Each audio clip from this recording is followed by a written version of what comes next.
Good afternoon and welcome to the first committee meeting of the day. I am Ladina Bolton, Dr. Bolton, your Super District 7 Commissioner, and I'm standing in for our chair of the Ops Committee, Commissioner Marita Davis Johnson, and I'm joined also by our other committee member, Commissioner Robert Patrick, as well as Commissioner Terry. And so at this time, we will go ahead and start our Ops meeting with the reading of the agenda, item 202-512-18 for the minutes. Had you had an opportunity to review the minutes? Yes, I'd like to make a motion to approve agenda item 1218. Second, all in favor? Aye. Wonderful. So we'll move on to previously heard items, starting with the first item, which is under Fleet Management, item 2025-1105, all commission districts. This is a statewide contract number 99999-001 SPD 0000155-0001. This is for truck chassis and truck bodies for use by Public Works Fleet Management to be used by the Department of Watershed Management. This request seeks to purchase from the competitively let SWC for 2026 International MV607 crew cab and chassis trucks with service bodies. These trucks will be used to transport and haul work crews and equipment to various job site locations within the county. Awarded to Rush Truck Centers of Georgia, Inc., DBA Rush Truck Center, Atlanta, amount not to exceed $3,757,877. How you doing, sir? Just fine, ma'am. This has not come back from audit, but I would ask that you guys approve it pending audit, because time it does get back, I think it will be the next board meeting. These are crew trucks for Watershed Department to tow heavy equipment out to job sites to do repairs. This has not come back from audit. These are just replacements, normal replacements. And just as a reminder, I think maybe in the last meeting we approved some vehicles. Can you remind us what those were for?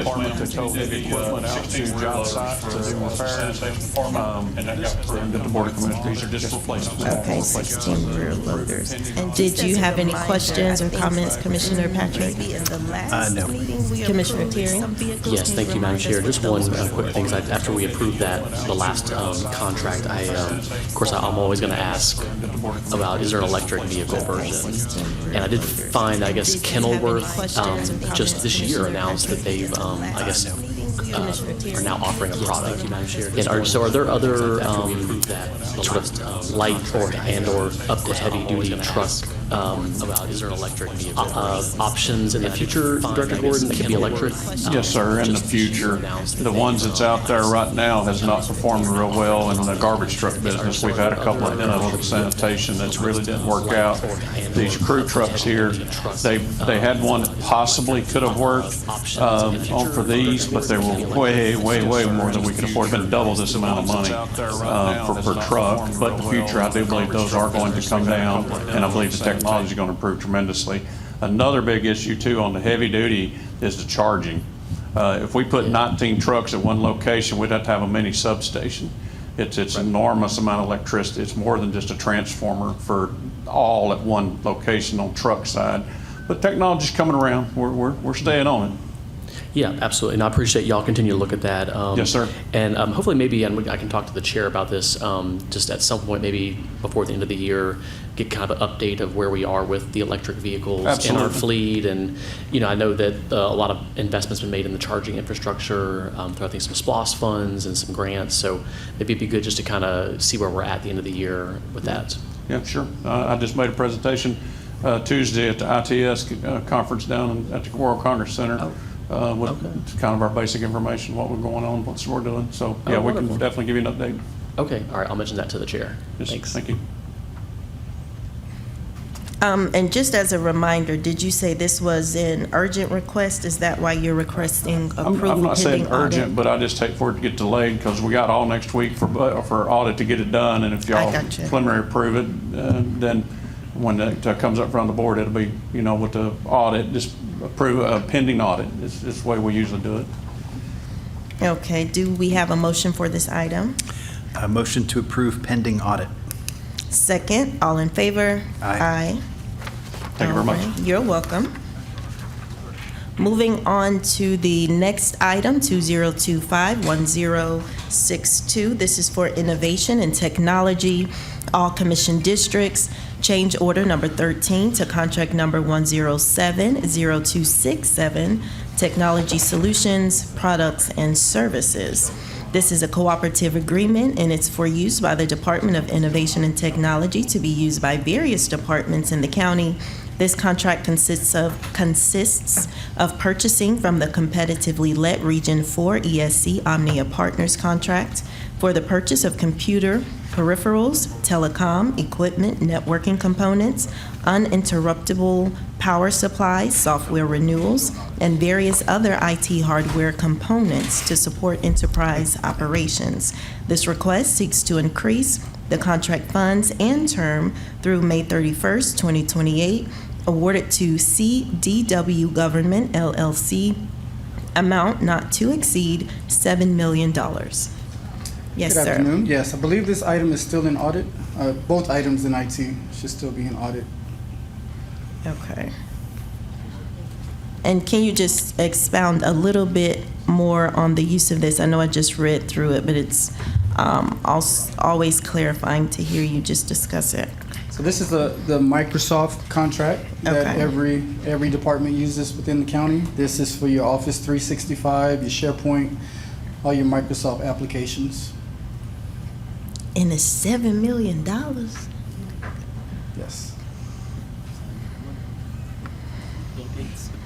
Okay. Any questions or comments, Commissioner Patrick? No questions or comments, and I guess when appropriate, I think we could make a motion to just defer both of these until audit comes back, if you're comfortable with that. Yeah, would you like me to read through both of them? Is that what you're requesting? When you're ready, yes. Oh, okay. And Commissioner Terry, you had something? Yes, thank you, Madam Chair.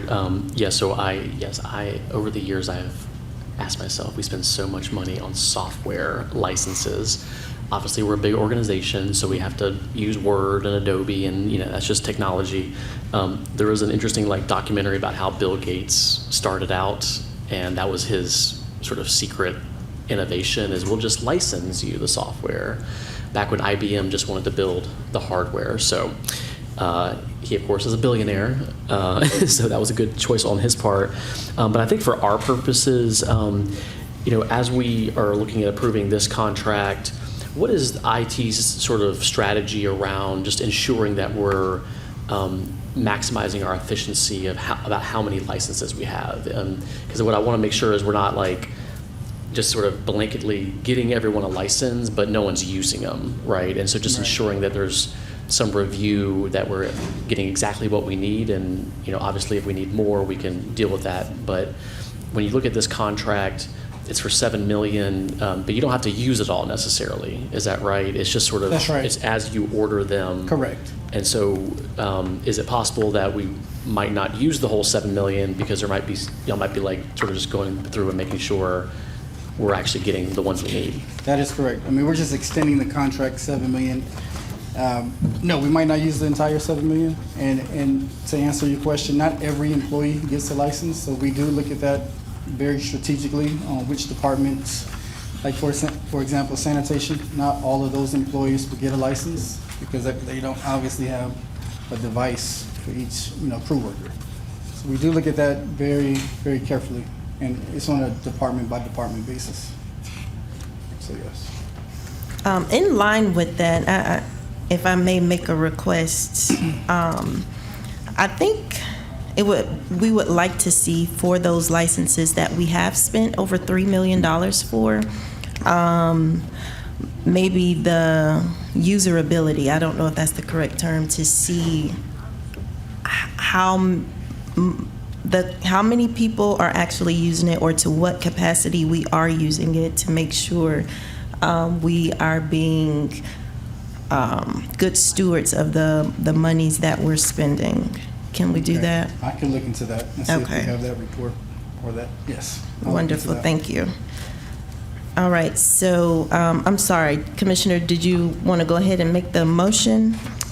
Are you comfortable doing the motion for just the one or two? Okay, I can read through the next one as well. All right.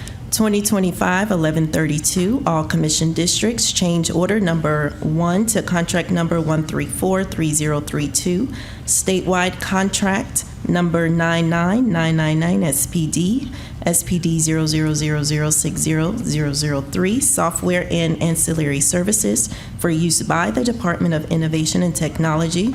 This contract consists of purchasing from the competitively let SWC for software licenses and technical support to cover all existing Microsoft products utilized by the county.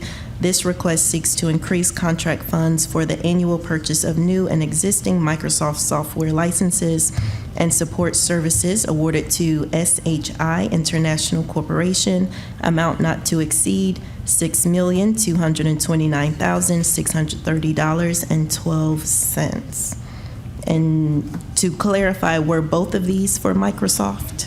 No, one should have been for CDW, and one should have been for Microsoft. Yes, so the previous one was CDW. Okay. Okay, so what is CDW? CDW is our peripherals from the servers that we procure, desktops, laptops, desktop phones. So any computer equipment that is used throughout the county is what that contract is for. Okay, and now I know I'm jumping back to the last one, so just to clarify, so for that one, we pay for what we use? Yes. Okay. Any other question or comment, Commissioner Patrick, Commissioner Terry? Okay, all right, sir, we're ready for motion. Okay. Motion to defer 1062 and 1132 for 2 weeks.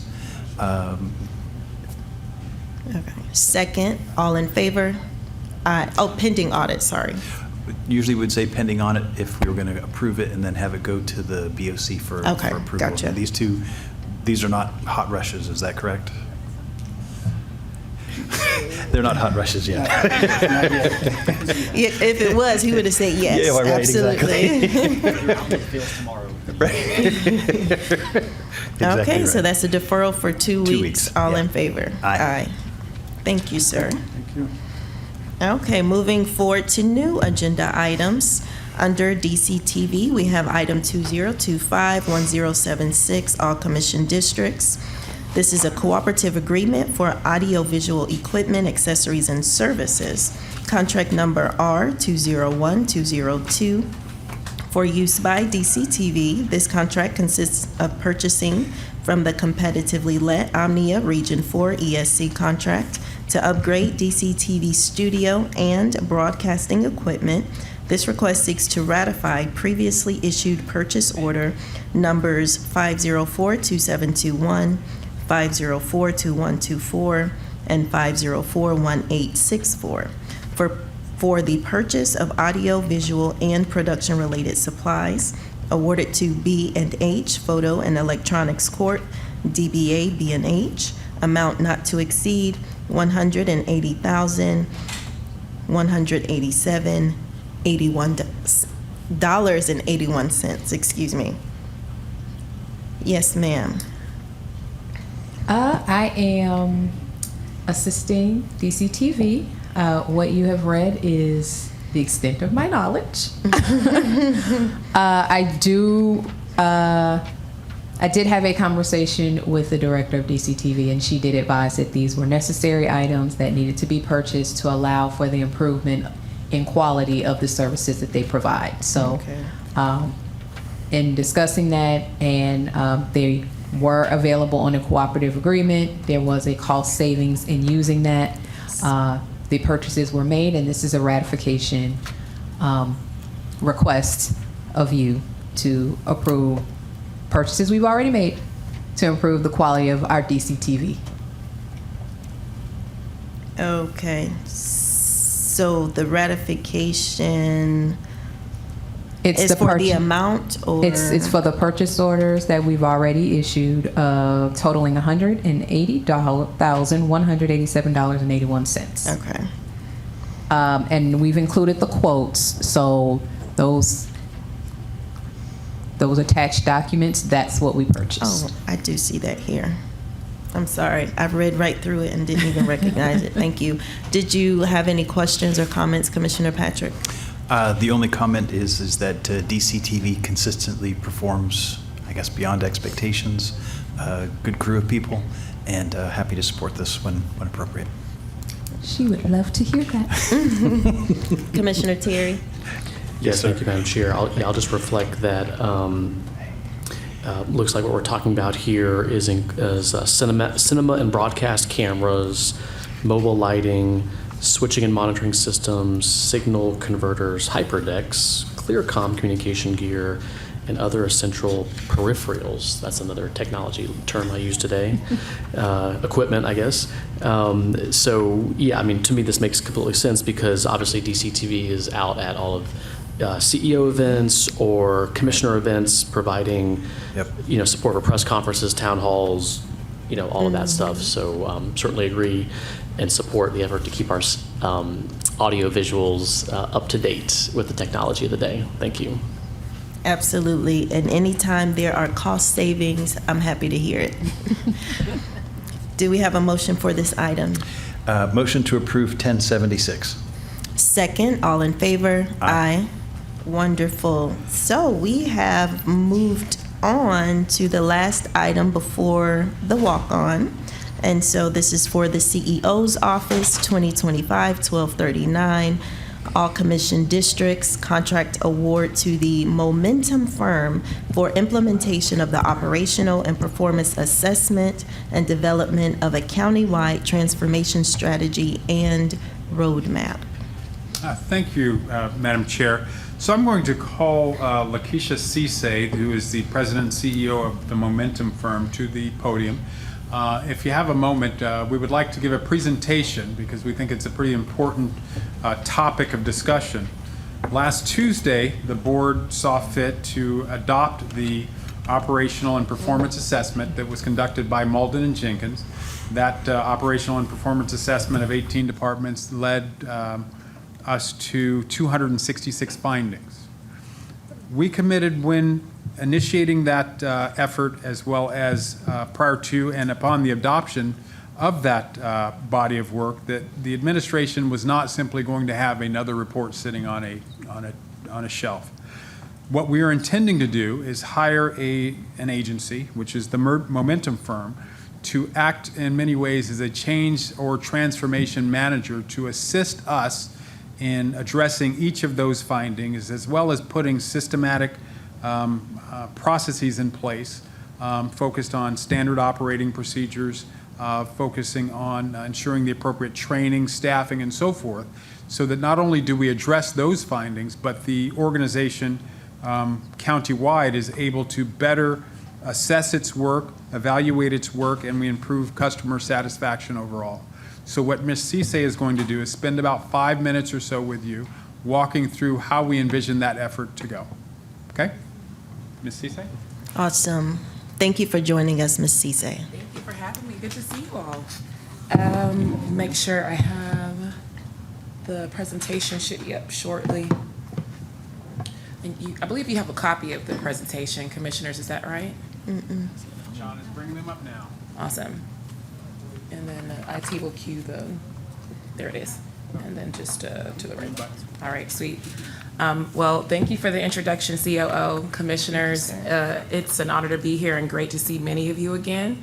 I want to sincerely thank the Office of the CEO and COO Williams for giving us an opportunity to present a bold strategy and an implementation approach for the operational review and performance assessment. I also want to commend you, Commissioners, for recently adopting the recent performance assessment. We strongly believe that is indeed the first critical step to realizing the many benefits countywide and for the community that are on the horizon. So very exciting stuff. All right, move on. So I'm really excited today to be here again, and I'll be sharing a high-level overview of a high-touch 12 or so month implementation support engagement, and sharing what that may look like for the county. I'll start by sharing a little bit about the work that we do at the Momentum Firm. I'll also share some context around some of the work that we've done recently for the county alongside the Malden and Jenkins assessment. I'll share some of the areas of opportunity that we believe the county should prioritize for implementation, some of the functional areas of the proposed scope of work, what an implementation support team structure could look like, and share the way in which we intend to engage you all throughout the entire implementation process. Today, I may or may not be able to answer any questions relating to specific recommendations in the 500-page report, but I am happy, of course, to follow up with you all should you need any additional details. Another limitation may be any detailed questions relating to the various methodologies that we would use throughout the process, because they're varied, and we intend to take an approach that makes the most sense for the county. So happy to share what we can. A little bit about the Momentum Firm. So I'm Lakeisha Sase. As COO Williams mentioned, I'm the president and managing principal of the Momentum Firm. I'm a public sector strategist and management consulting professional, and we are an Atlanta-based strategy and organizational consulting firm. We're exclusively dedicated to serving the public sector. And the Momentum Firm was really founded with the belief that citizens and residents deserve the same or even a higher level of quality services from government than they receive from some of their most beloved brands. So we really specialize in end-to-end management consulting services. So this looks like helping organizations like yourself not only set ambitious goals, but also sustain the drive to achieve them, to COO Williams' point about ensuring that this investment effort for the assessment is not a document that ends up sitting on the shelf. Our core capabilities, what we do through and through is really strategic work, organizational development, change management. We do a lot of data and business intelligence work, enterprise risk management, and IT optimization. And we've been around working professionally for a while. Many of our senior leaders in the organization, like myself, have supported some of your peers like DeKalb County, the City of Atlanta, DeKalb Public Health, ARC, Georgia Tech, and multiple state of Georgia agencies. I also wanted to reference some of our recent work that we're really proud of, that we've supported the county with, and that is we were the producers of the 100-day CEO progress report that was revealed at this year's State of the County. And we're also have been providing performance management support and ensuring that repeat audit findings are reduced. I'm going to move on to backwards. Sorry about that. All right, so as you all know, Malden and Jenkins recently conducted the assessment. They looked at 18 critical departments to identify efficiencies and opportunities. The report identified over 250 improvement insights. It included not just challenges and risks, but also county strengths that we want to ensure continue on in the future. And what we did is we took the 500-page report that hopefully you had a chance to look through, at least in part, and analyzed it. And we conducted a synthesis of that report, cross-tabulated insights across various departments, and have put together an enterprise-wide implementation strategy. So today, what I'm going to be sharing is an extract of a broader strategy. So if you have any additional questions, I'll be happy to share some of the background work. So I know you don't need much convincing on the value of taking on this type of work, but there are specific outcomes that the implementation program is looking to achieve. One, we want to help support you all become a high-performance organization. I'll describe shortly how we define that, what that looks like. We want to make sure you become a preferred place to work, so improving the employee experience is a focal point. We want to optimize costs and existing resources, embrace innovation, gain efficiencies, improve customer satisfaction, and operate more strategically, which in turn helps us deliver better community outcomes. This is 500 pages on one slide. So these are 10 of the most common themes across the 18 departments that were assessed. And what we intend to do is use these 10 categories as anchors for much of the work that will be prioritized over the implementation plan. Out of these 10 areas, which are likely no surprise to you as you do your jobs week after week and hear about some of the challenges and limitations impacting operations, what came up, I would say the top 3 that emerged from our analysis were, these 2 are combined in my mind, the insufficient documentation and outdated policies and procedures.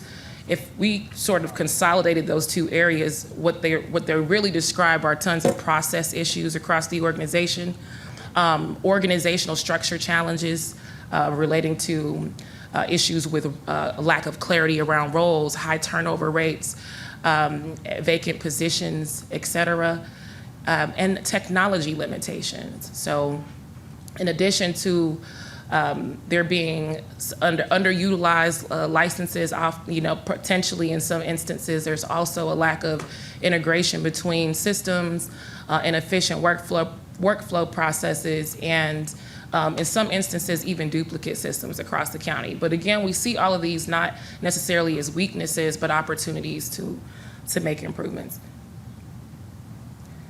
So with over 250 operational improvement recommendations, we certainly wanted to ensure that we created a mechanism to prioritize how we will approach the work. And you'll see this quadrant here that's designed focusing on ranking implementation opportunities by impact and effort. And what we'll be focusing on the items in the top portion of the quadrant. The quick wins, which were identified in the report and recommended in the assessment as opportunities that can be implemented within almost immediately into a 6-month period, and then major projects that may require additional resources and more time. The impact, these are not going to be mutually exclusive. We recognize everything is important, but we are considering feasibility as it pertains to how and when certain initiatives are implemented. Okay. The scope of work is going to be undergirded by a very robust implementation plan and project plan. So there's going to be hundreds of activities supporting some of the functions that you see on the slide. But in essence, the 5 areas of focus for implementation are strategy development and goal setting. What that ends up looking like is a county-wide strategic roadmap with strategic priority areas, key success factors, as well as key performance indicators. An output of that function is also a strategically aligned budget. So once that roadmap is developed, you will be able to align your resource allocation to certain priorities and performance milestones. Organizational development and design focuses on really looking at ways to improve the functioning of the functional structure of the organization. We'll recommend changes to the organizational structure as recommended in the assessment. We'll also be, again, as I mentioned, managing over 250 implementation opportunities and monitoring on an ongoing basis performance. We'll also be responsible for putting together a DeKalb County annual report throughout this process, similar to the first 100-day progress report, really notating the impact of the work as we move along. All right, almost through this. We strongly believe that given the scale and the breadth of this, of the need here for operational improvement, that the county, it will be useful for the county to leverage a team of individuals to support with implementation within the first year instead of just one person. We do recognize that implementing the assessment is a multi-year effort. So what we're proposing is executive support, countywide support for the first year, right? And What we like to do is not just consult, but ensure that we are creating processes and building capacity inside of the organization. So you should see this team dwindling over the years, and individuals inside of the organization managing the implementation of the improvements themselves over time. We've proposed an implementation lead, which I myself will sit in that role. Implementation coordinator, which, that person will serve as the day-to-day support for the county.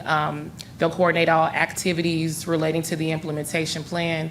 Implementation consultants who will be responsible for the planning and change interventions and facilitating workshops, focus groups, and coaching for departments that may need support with certain initiatives. And then a data scientist. We want this to be a very data-driven process. They'll be responsible for analyzing insights which support decisions and continuous improvement. And I do want to just emphasize the importance of board engagement throughout the implementation process. So we intend to engage the board early and consistently through committees. This is for fostering transparency, accountability, and receiving the necessary support in some instances to keep the ball rolling and achieve operational excellence. Some of the decision areas for the board is going to be, policy and regulatory approvals. So in the instances where, new policies are required in order to change operations, in some instances, we would look to you all for that. For resource allocation, obviously, when support's required for budgetary decisions, allocation of funds, or for new strategic initiatives that may be required to achieve an outcome. And then, of course, oversight and accountability. So, I shared some of the key outcomes that we're looking to achieve throughout this process, but we also will look to the board to set evaluation criteria if you all like and oversee the tracking of the strategic and operational improvement plan. Lastly, I wanted to just sort of end on thinking ahead and where possible, we want to be able to leverage industry standards and best practices. And so one example of this is the Malcolm Baldrige Quality Award. It was founded in 1986, I believe, and it's governed by the Baldrige Foundation. Currently, it's the nation's highest presidential honor for organizational performance excellence. And it will be amazing to stand here, in a year, and we'll be eligible for an application for the Quality Award. Nonetheless, we think that it's one example of an industry-leading framework that we can anchor to. And the framework itself looks at 7 dimensions: leadership, so how's upper management leading the organization and within the community; strategy, are we implementing our strategic plans? Are they aligned? Are we satisfying customers? Are we using data to manage knowledge and measure performance? Workforce, so empowering and involving the workforce. Designing, managing, and improving processes. And of course, results. So ensuring that there's customer satisfaction and the highest level of performance standards across all departments. So it concludes the overview. As I mentioned, it is an extract of a broader strategy, but I'll stop here for any questions. Thank you, Ms. Cisse. And at this time, Commissioner Patrick, do you have any questions?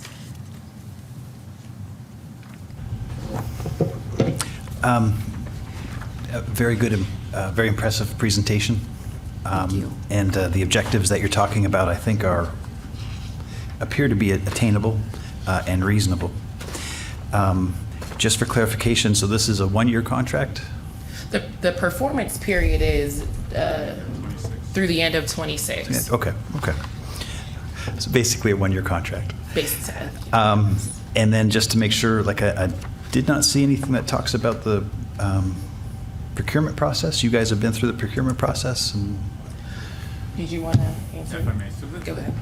this item, much like the the Malden and Jenkins study is one of those that are exempt from one of the CEO exemptions for the type of service. So the process was we had began working with Ms. Cisse and her team probably several months ago on other things, and we just felt she would be the appropriate person to implement this for Okay. the Momentum firm. But that is a policy we That's have a in place policy. already? Okay. All right, thank you. No, thank you. Commissioner Terry? Yes, thank you, Madam Chair. I think Ms. Cisse used the magic words, BOC engagement, because that was my main thought. Clearly in the organizational act, the CEO is in charge of running the government, and so to the extent that she and the administration want to make improvements and updates and things, like certainly support that 100% in her role, and then obviously, we play a vital role in supporting that because we're all part of the same team, and I think we all want to be on part of the same team. So I think to me it makes sense to, I think like you laid out, work with the individual committees of jurisdiction over the departments that you're going to be focusing on. What it would be your approach for, because I know the Malden and Jenkins didn't look at every department, and there was one that we had talked about, Mr. Williams, a few weeks ago that we wanted to find a way to sort of merge in, which was the operational audit of the watershed department. So is this something that under your contract you could also help us achieve, or are we going to have another operational assessment and then build this in later on in the timeline? Right. So what we would anticipate doing is conducting a separate operational audit or operational assessment of the watershed department outside of this contract with likely Malden and Jenkins. Yeah. But what Ms. Cisse and her team will do as they assist us in implementing or addressing the 266 findings, there will be standards created across the board. So there are another 15 or so departments that were not a part of the Malden and Jenkins assessment that will be directly informed from what we come up with, standardized SOPs and that sort of thing. Okay, understand. I do feel that the watershed department, I mean, it could be its own city or county with the budget that it has. $300 million a year. So, so if we're successful and y'all can help engineer that Malden and Jenkins could start on that operational assessment, presumably that might take a little bit longer than the other ones, but is this something that the Momentum firm can kind of pick up throughout this scope, or would it just be something else we have to do later? We would like to be seen as really the implementation partner. So where Malden and Jenkins is, just like they did, putting together a robust report and assessing the department, the operational implementation plan that we'll be developing is intended to be a living and breathing document. So over the course of the year, as additional opportunities or issues emerge, we'll be able to add and prioritize those findings in that matrix that you all reviewed. So that's the way in which we intend to work with an assessment organization like Malden and Jenkins. And it's the way we've put this strategy together alongside them while they were assessing the organization. So we've worked like this together before. Okay, great. So basically if we complete the operational audit assessment of watershed, that might be done at some point at the end of the Concurrent. year. Spring.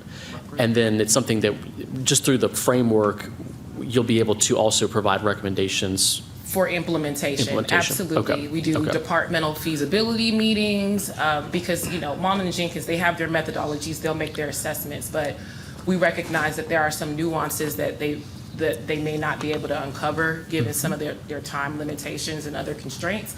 So we'll be working hand in hand with departments and really ensuring that we understand the requirements necessary for true implementation. And of course, we will be also responsible for monitoring, measuring progress along the way, which is so exciting. So on a quarterly basis, we'll be coming and presenting to you all and sharing not just project updates, but performance improvement updates as we try to reduce the number of issues that were identified. Wonderful. I totally agree with all that. And then last question, Madam Chair. So when it comes to some of the other board passed policies that sort of took the shape of like transition plans. So two that maybe three, but two I'll highlight in particular: the clean energy and clean transportation transition plan. That was something that we approved, and hopefully the purpose really at the end of the day of the transition plan is similar to what you're talking about. Is how can we allocate our energy and fleet resources to be more efficient? It's good for the environment, but also the South-based report suggested that we could have operational savings. So when it comes to that transition plan, and then when it comes to the sanitation rate structure and building a new composting facility, like how will y'all look at those? How will you assess how we could actually implement things? I think we're at maybe a little bit of a pause on how to move forward with those transition plans because we don't have a sustainability director, we don't have an energy manager, but maybe y'all could help us figure out how to operationalize these goals, which I think fit into the overall mission here.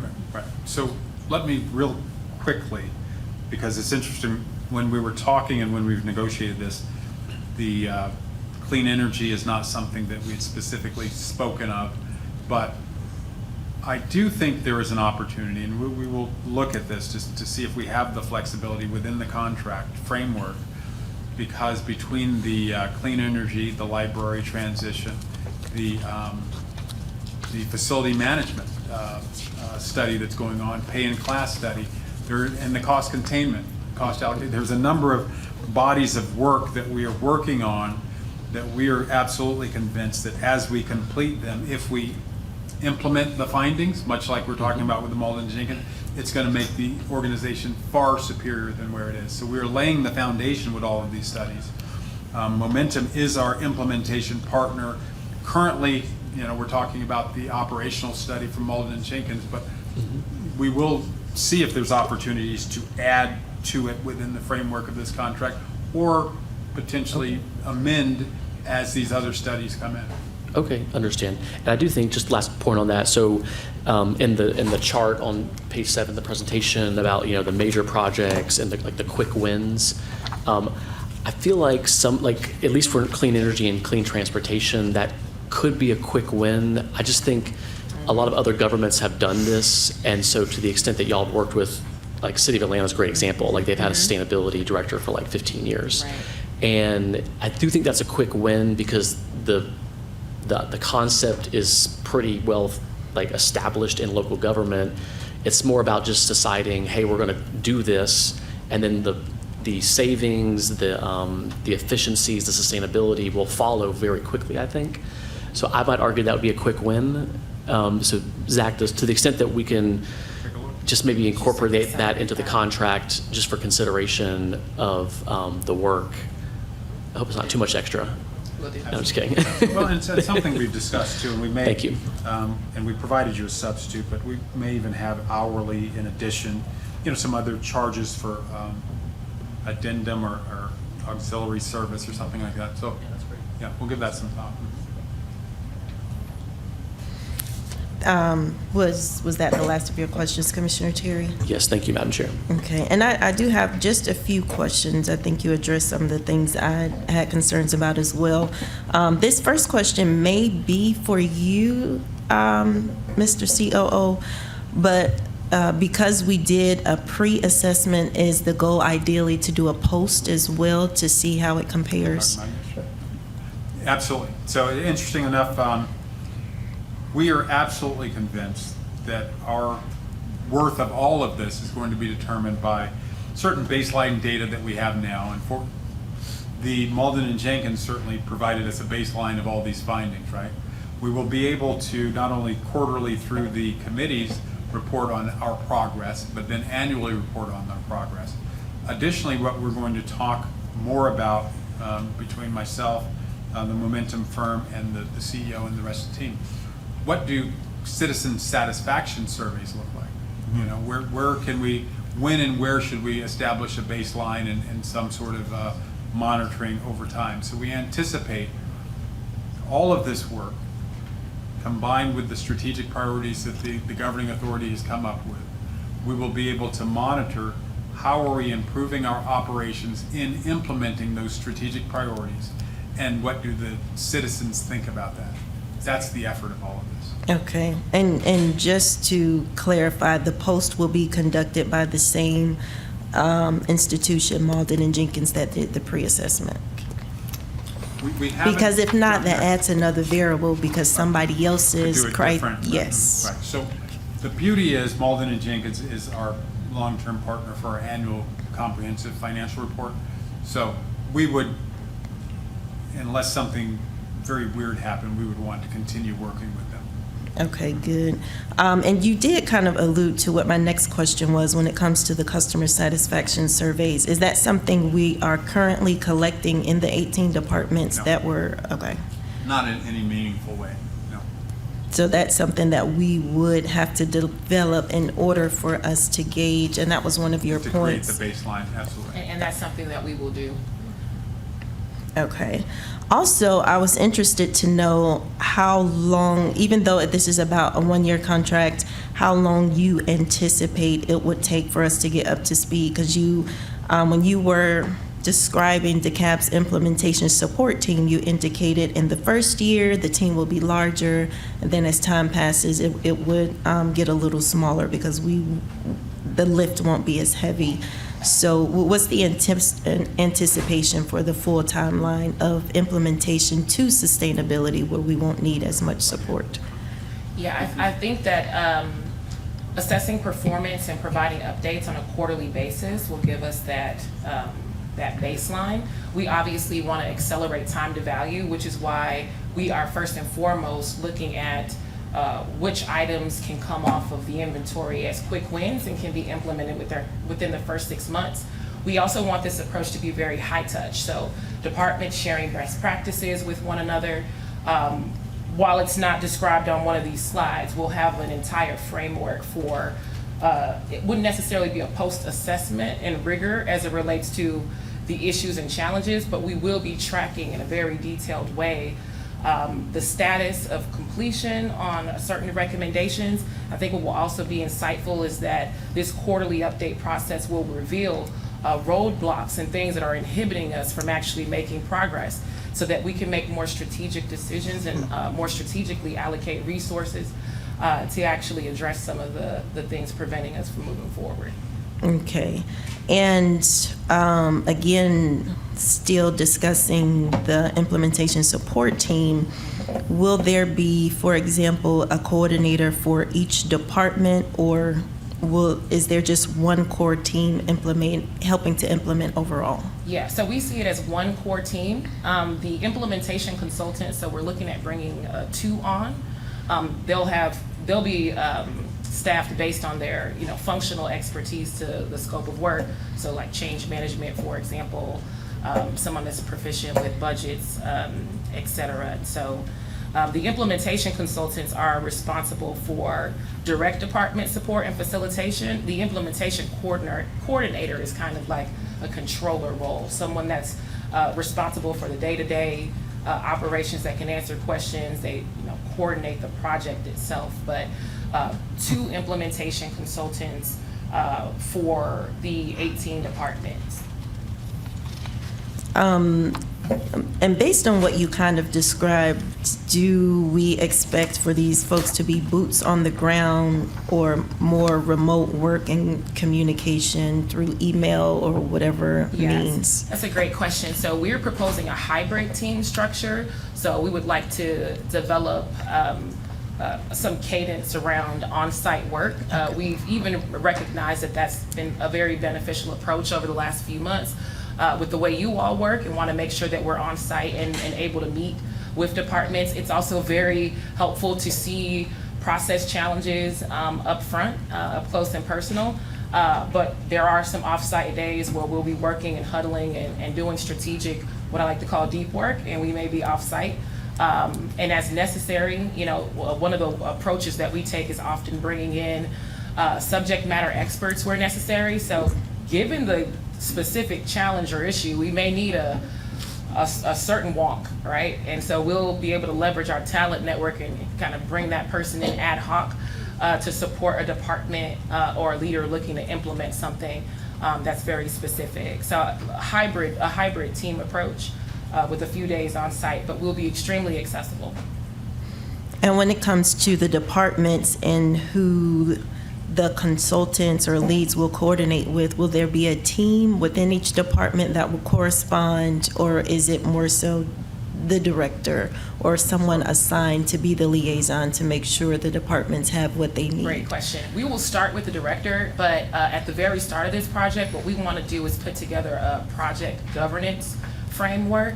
And in my past experiences, I have seen where it was very helpful to identify a point of contact within each department that is in scope to serve as a liaison for the project team. We also call those folks change champions, so they can help drive many of these initiatives and influence the pride inside of each department. You know, they help mitigate resistance, et cetera. So again, this is a very high-touch engagement in a way where it's not just traditional consulting coming in, gathering data, telling folks what to do. We're trying to empower the entire organization throughout this process, allowing them to bring their ideas to life and really feel a sense of pride and ownership in these improvements. Okay, I appreciate that last statement. That's essentially what I was getting at. Thank you very much. You're very welcome. Were there any other questions or comments from commissioners? No. No, did you have something else, Zach? No, I provided a substitute, ma'am. Okay. All right, Commissioner, if you are ready. Motion to approve 1239 and the substitute. Second. And then just for the friendly amendment to consider for this, you were talking about having the option for additional hours if there were some other aspects of, you know, transition plans or other things that might be folded in that aren't necessarily in this scope. Right, so if it's okay with the board, we will maybe even introduce another substitute or a version of this that may have hourly charges for add-ons. I mean, we haven't negotiated that yet, though, but it makes Yeah, sense just the as option. you say it. Yeah, it makes sense. So we'll find a way to work it if that's okay. Yep. Okay. You good with that? Do we need to change the motion, or are we good? I think it sounds like you'll come back, right, with the substitute? Michelle will do I'm it. She can do everything. Right. So we'll if we need to update this substitute, we will with hourly rates or something like that. Okay. With a new not to exceed. Okay. Okay. So we're good. But, yeah, at this time, we're going to go ahead and approve the substitute. All in favor? Aye. All righty, thank you so much. All right, so we have a few more minutes. I think we can at least start the conversation with the walk-on for Constitution Day resolution. Thank you, Madam Chair. With all the things that have been happening this year, that the media has been covering quite extraordinarily, I thought that a reminder that we do have a United States Constitution, and that many people have struggled over the years for this document to extend its benefits to everybody here, and as well as being a beacon around the world for what is good governance and stability and domestic tranquility. And so that was the basis of the ask for this. Mindful that coming up September 17 is Constitution Day. And then as reminded here, I believe September 23rd is Citizenship Day. So that was the basis for asking for this. I have read through this a couple times, and the writer of this urged me to read it a final time and read it with the extra care that he let me know was behind this document. And so, commissioners, if and when comfortable, hopefully today, I'd love to be able to get a due pass from committee and then have this ready for adoption when we come back from the Labor Day recess, and then have this ready for September 17th. Commissioner Terry. Yes, thank you, Madam Chair.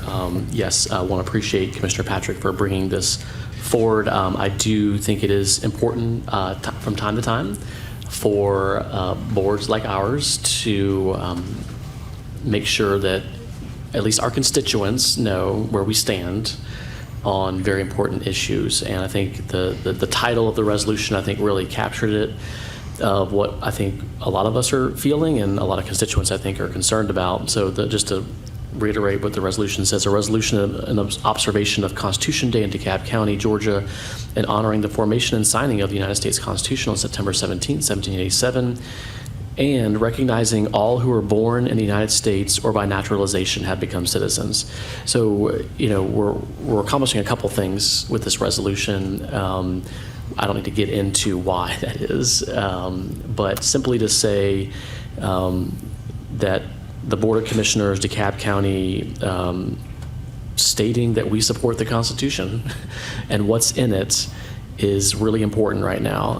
And then, Commissioner Patrick, I think just earlier in the day, I was suggesting that, even though it's not a proclamation, I feel like it would be important to sort of treat this sort of as a standalone, maybe towards the end of the meeting. So maybe that's something with the presiding officer you can work out, where maybe we just put a little bit more of an emphasis on the resolution, not have it kind of buried at the end of the agenda.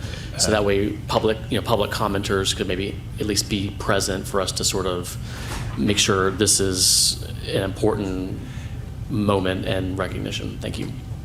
Agreed and understood to your point, Madam Chair, to the Commissioner. Agreed and understood your point, and I will speak with our presiding officer and see if we can maybe have this bumped up to the beginning of our agenda when we do have the members of the public here on Tuesday, and I'm willing to bet they back this too. So this is an important time for such a document to be acknowledged. And I want to pull back a little bit of the curtain on how some of the things work up here at the Board of Commissioners. So I want to give full credit to Attorney Phillips for his efforts in helping to put this together. Oftentimes we come up with an idea here and then we rely on our staff to pull it together and get the details right. And so to your involvement, sir, thank you very much. It is much appreciated and much noted. Madam Chair. Thank you. Thank you, Commissioners, and thank you, Attorney Phillips, for your work. And I know the other commissioners would appreciate having an opportunity to speak on and review this as well, so thank you for presenting this today. And so, we're actually at the end of our agenda. So with this item, we are going to hold it. Is that what you were requesting? Ideally, a due pass today, and Okay. then that way it can be approved by the Board of Commissioners, I believe, on the 9th, which then gives us time for an acknowledgement on Wednesday, September 17th. Oh, on the 17th. Yes, sir. So if you are ready, I'm sorry, did you want to say something before we make the motion? With all due respect, Commissioner, I need to acknowledge Attorney Sandy Monroe in our office, who was the original author of this resolution on an expedited basis, I might add. And she did that with the support and guidance of Supervising Attorney Suzanne Success Osborne. I did give some input and work with them as a team, but the original author was Sandy Monroe. With input from Ms. Osborne. I needed them to get credit because you acknowledged me. Thanks for tolerating me, Commissioners. We're a team in the law department. Well, Absolutely. Mr. Phillips, it is a team countywide, so thank you for clarification on that. There you go, Commissioner Patrick. Tell him again. It is a team countywide. Again, Mr. Phillips and all of the people that were involved, Will, thank you very much as well. You go ahead. With that, I'd like to make a motion to approve supporting the United States Constitution as well as Citizenship Day. As crazy as it sounds, I second. All in favor? Aye. Awesome. If there are no final comments or questions or anything from commissioners, anything? All righty. You want to make the motion to end the meeting? Motion to adjourn.